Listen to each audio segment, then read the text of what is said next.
anticristo que se revelou entre nós, que é o tal do Henry, ele disse claramente em uma entrevista, em uma página gospel, a respeito do apóstolo Paulo.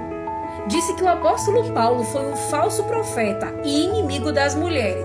E ele ainda diz que o próprio apóstolo Paulo confessou que era mentiroso e que por algumas vezes quis se passar por Cristo. Olha que blasfêmia! Primeiro, que uma pessoa anticristo é aquele que é contra Cristo, aquele que não confessa que Cristo veio de Deus. Esse já é o filho da perdição, o enganador, o mentiroso, o blasfemo. Todo aquele que se considera como Cristo, como filho de Deus, este já é um mentiroso. E o que provém de um mentiroso, a não ser mentiras? 1 João capítulo 4, versículo 3. Mas todo espírito que não confessa a Jesus não procede de Deus. Esse é o espírito do anticristo, acerca do qual vocês ouviram que está vindo e agora já está no mundo. Portanto, existem diversas pessoas que já são anticristo. O espírito dele está no mundo. Segundo ponto, isso é uma grande mentira a respeito do apóstolo Paulo. Até porque existe um versículo aqui em Filipenses, do capítulo 4, versículo 2 ao 9, que fala sobre duas mulheres, Evódia e Síntique.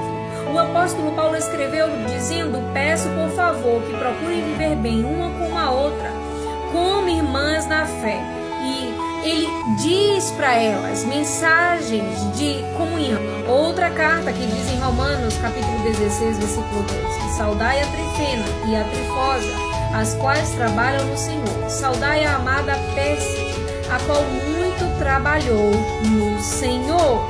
Mulheres que ajudavam no evangelho do nosso Cristo e que foram honradas pelo apóstolo e mencionadas nas cartas.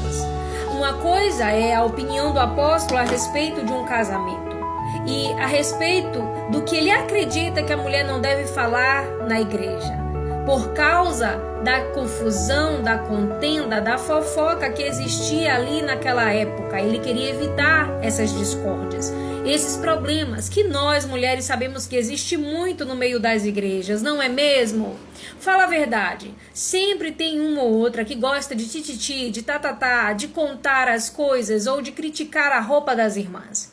Mas nada tem a ver com ele ser inimigo das mulheres. Está repreendido. Esse ensinamento aqui não procede do alto, mas lá de baixo.